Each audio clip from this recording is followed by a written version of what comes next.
Menegangkan. Angin malam berbisik pelan di sela-sela pepohonan pinus, membawa hawa dingin yang menusuk tulang. Langit di atas puncak terlihat kelam, hanya sesekali diterangi kilatan petir yang jauh. Di tengah suasana mencekam itu, sebuah mobil melaju perlahan menembus kabut tebal. Di dalamnya ada 5 sahabat, Reza, Dita, Aryo, Sarah, dan Tony. Mereka berniat menghabiskan akhir pekan di sebuah villa tua yang konon katanya sudah lama tak dihuni. Aku nggak nyangka puncak bisa seram ini malam-malam, ujar Dita sambil memeluk tubuhnya yang menggigil. Halah, kamu penakut. Ini baru perjalanan, belum sampai villanya. Aryo, si pemberani, menimpali dengan nada bercanda. Namun di balik tawa mereka, ada perasaan ganjil yang mulai merayapi suasana. Reza yang menyetir memperhatikan peta di ponselnya. Tapi anehnya, sinyal tiba-tiba hilang. Jalanan yang mereka lalui terasa asing, seakan membawa mereka semakin jauh dari keramaian. Setelah hampir 1 jam tersesat, mereka akhirnya menemukan villa itu. Bangunan tua dengan cat yang terkelupas, jendela yang berdebu, dan halaman yang ditumbuhi ilalang tinggi. Suasana sepi, hanya suara serangga malam yang terdengar. Kenapa villanya kelihatan kosong banget ya? Gumam Sarah dengan nada ragu. Tony mencoba mencairkan suasana. Justru itu serunya. Kita bisa bebas ngadain acara sesuka hati. Yuk masuk. Pintu villa tua itu berderit keras saat mereka membukanya. Di dalam, debu dan bau lembab menyambut mereka. Ada perapian tua di ruang tengah, kursi-kursi antik, dan potret keluarga yang sudah memudar. Reza menyalakan beberapa lilin karena listrik tampaknya tidak berfungsi. Malam semakin larut. Setelah membereskan barang-barang, mereka memutuskan untuk duduk bersama di ruang tengah sambil bermain kartu. Namun, permainan itu terhenti ketika terdengar suara langkah kaki di lantai atas. Semua terdiam. Kalian dengar kan? Bisik Dita dengan suara gemetar. Ada orang? Aryo mencoba memastikan. Dengan berani, ia mengambil Senska naik ke atas diikuti oleh Reza. Koridor lantai 2 terasa lebih dingin dari bawah. Ada banyak kamar tapi semua tampak terkunci. Sampai akhirnya mereka menemukan satu pintu yang sedikit terbuka. Aryo mendorong pintunya perlahan. Ruangan itu kosong, hanya ada cermin besar yang menempel di dinding. Namun saat senter Aryo menyorot cermin itu, mereka berdua terkejut. Dalam pantulan cermin, mereka melihat sosok perempuan berambut panjang berdiri di sudut ruangan. Wajahnya pucat dengan tapan kosong. Aryo, di belakang kita kosong, kan? Suara Reza tercekat. Aryo menelan ludah. Kosong. Tapi sosok itu tetap ada di dalam cermin. Dan kemudian perempuan itu tersenyum tipis sebelum tiba-tiba cermin itu retak dan pecah berkeping-keping dengan suara yang memekakkan telinga. Aryo dan Reza langsung berlari turun. Nafas mereka memburu, wajah mereka pucat pasi. Ada perempuan di atas, Reza berteriak. Belum sempat mereka menjelaskan, pintu depan yang tadi tertutup rapat tiba-tiba terbuka sendiri, mengeluarkan suara derit panjang. Dan di ambang pintu, berdiri sosok perempuan yang sama, kali ini nyata, dengan gaun putih kumal yang berlumuran tanah. Angin dingin bertiup, memadamkan semua lilin di dalam villa. Suasana seketika menjadi gelap gulita. Keluar, bisik suara parau dari sudut ruangan. Namun, tubuh mereka terasa kaku, tak bisa bergerak. Mata mereka hanya bisa menatap sosok perempuan itu yang perlahan mulai melangkah mendekat. Angin malam terus berdesir, membawa aroma anyir yang menyusup hingga ke dalam paru-paru. Sosok perempuan berbaju putih kumal itu kini hanya berjarak beberapa langkah dari mereka. Matanya yang kosong, pucat, dan penuh dendam menatap tajam ke arah kelima sahabat yang tubuhnya membeku dalam ketakutan. Tiba-tiba, Tony, yang biasanya paling santai, berteriak keras. Lari! Teriakan itu seakan memutus rantai yang membuat mereka kaku. Serempak, mereka berlari ke arah dapur mencari pintu belakang. Namun, saat mereka menemukannya, pintu tersebut terkunci rapat, seolah menolak mereka keluar. Reza, pecahin kaca jendelanya, seru Aryo. Dengan cepat, Reza meraih kursi dan menghantamkan ke jendela dapur. Kaca pecah, dan mereka segera memanjat keluar satu persatu. Saat Sarah hendak keluar terakhir, tangan pucat dari dalam rumah mencangkram pergelangan kakinya. Ah, lepasin aku, jerit Sarah panik. Aryo sigap menarik tubuh Sarah sekuat tenaga, hingga cengkeraman itu terlepas. Mereka semua terjatuh ke tanah yang dingin dan berlumpur. Tanpa menoleh ke belakang, mereka berlari menembus hutan yang gelap. Namun, langkah mereka terhenti saat mereka menemukan sesuatu yang mengerikan. Sebuah kuburan tua di tengah hutan. Salib kayu yang rapuh berdiri di atas tanah yang tampak baru saja digali. Di salah satu nisan, samar-samar terbaca tulisan yang membuat mereka ternganga. Di sini bersemayam Laras, terbunuh secara tragis, Sidus 95. Laras, siapa dia? Gumam Dita dengan napas tersengal. Belum sempat mereka berpikir, suara tawa perempuan yang parau terdengar di belakang mereka. Sosok perempuan yang sama kini muncul di antara pepohonan, namun tubuhnya terasa lebih nyata. Matanya penuh amarah. Aku tidak akan membiarkan kalian pergi, bisiknya dingin.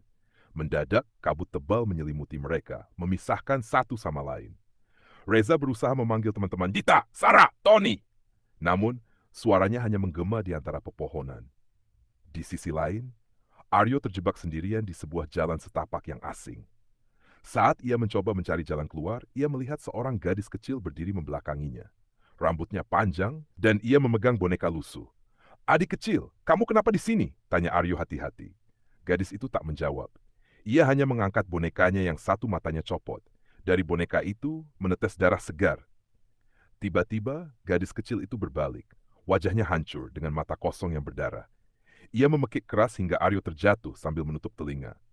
Pergi dari sini, sebelum dia membunuh kalian, bisik gadis itu sebelum tubuhnya menghilang menjadi kabut. Aryo gemetar hebat. Siapa? Dia? Di tempat lain, Sarah dan Dita berhasil bertemu di tengah kabut. Mereka saling berpegangan erat. Namun langkah mereka terhenti saat melihat sebuah sumur tua. Dari dalam sumur terdengar suara rintihan lemah. Dita, kamu dengar suara itu? Bisik Sarah. Dengan hati-hati Dita melangkah mendekati sumur itu dan mengintip ke dalam. Dalam kegelapan sumur tampak sesosok wajah perempuan dengan mata terbuka lebar. Tiba-tiba tangan berlendir keluar dan menarik Dita.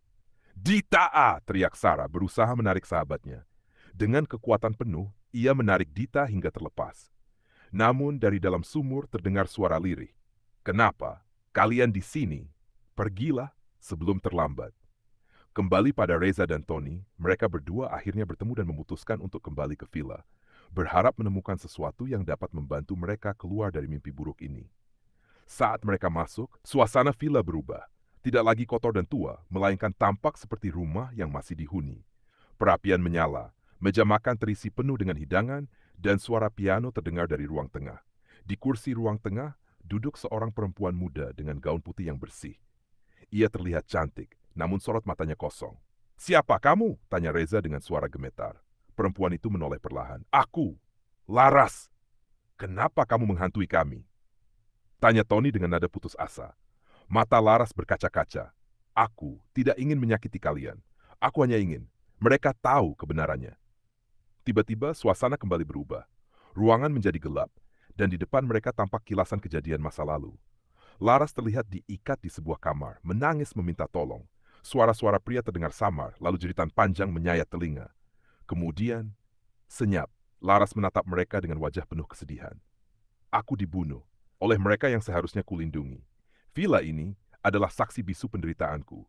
Sebelum mereka sempat bertanya lebih jauh, Laras berkata pelan namun tajam, tapi kalian belum aman. Mereka tahu kalian di sini. Mendadak, dari bayangan gelap, muncul sosok-sosok mengerikan. Mata merah menyala, tubuh mereka hitam pekat, dan suara tawa iblis menggema.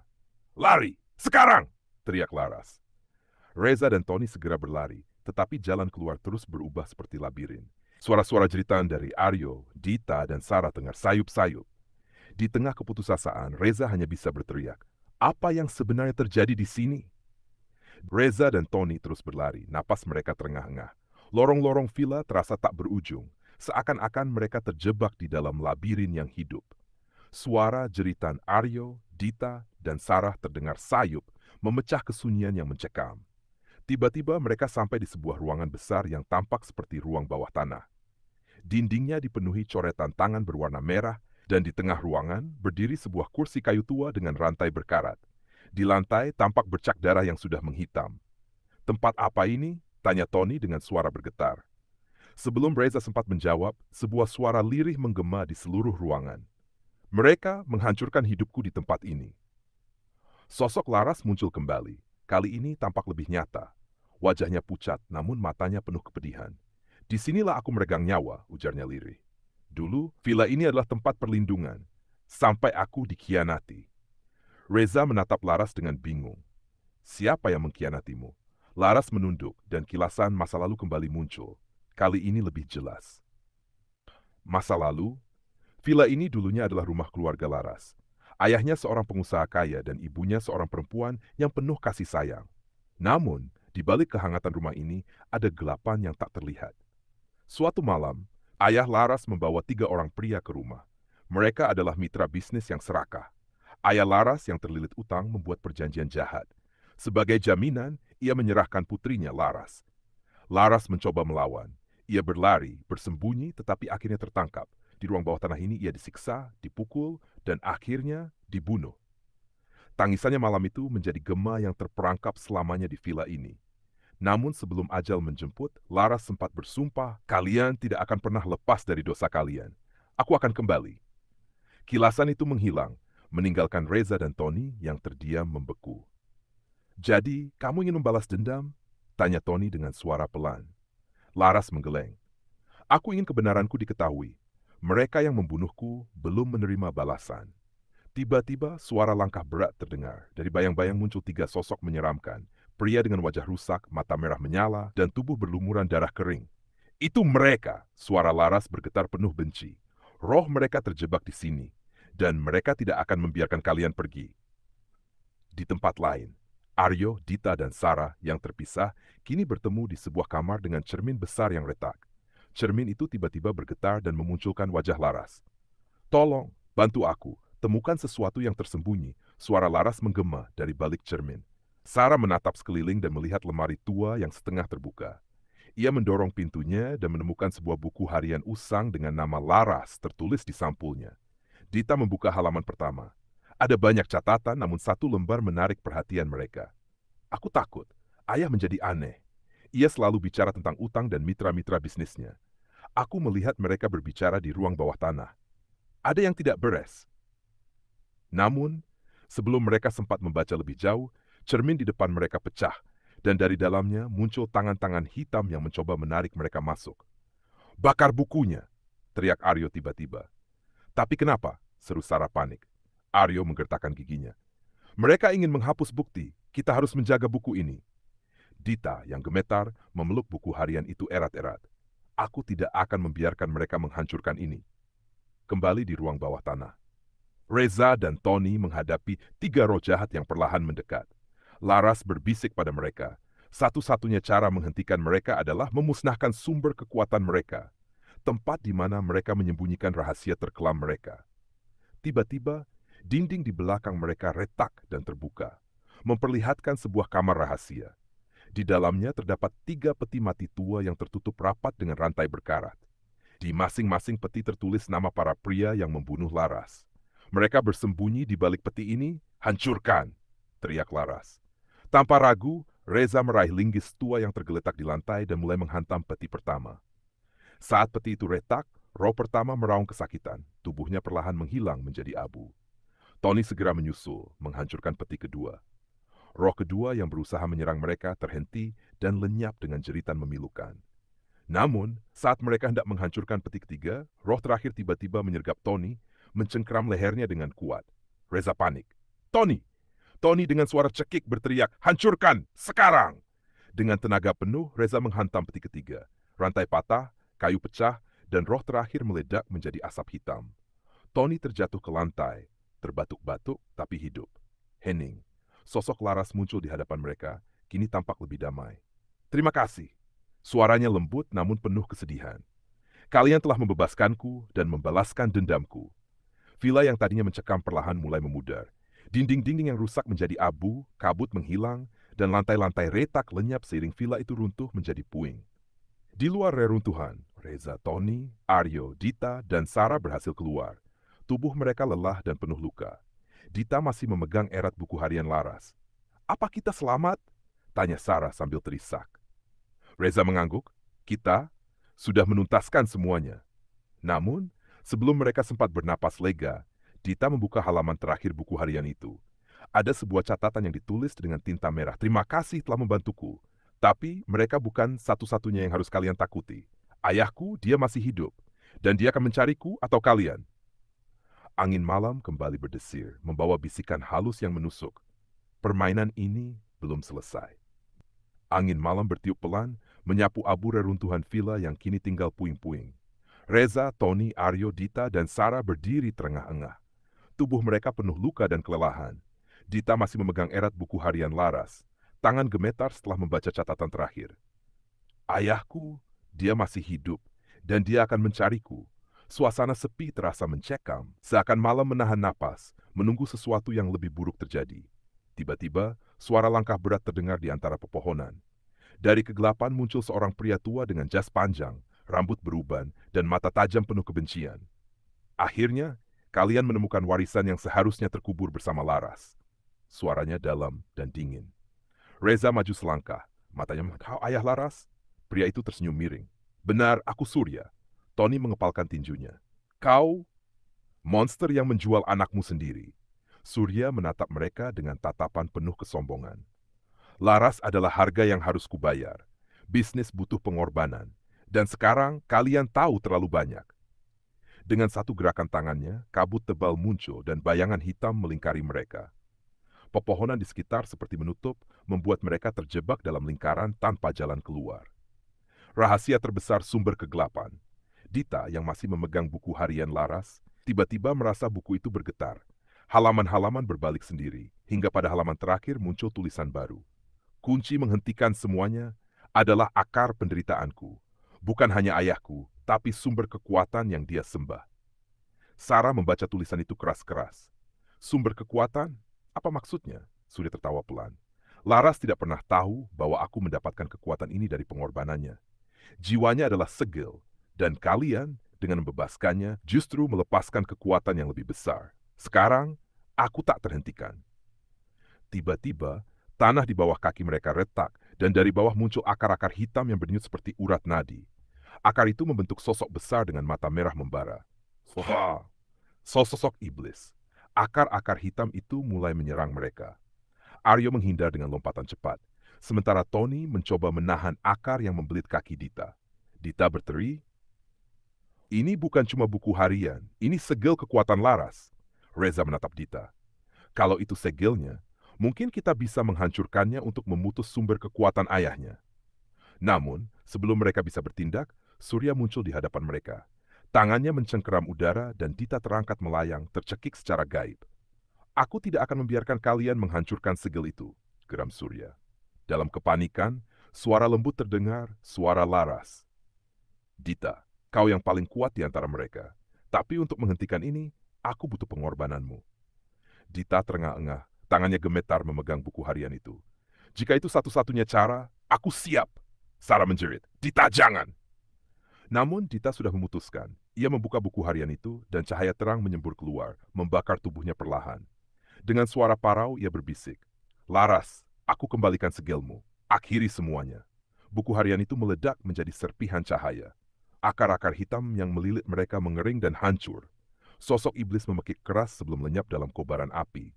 Surya berteriak marah, tubuhnya mulai retak seperti kaca.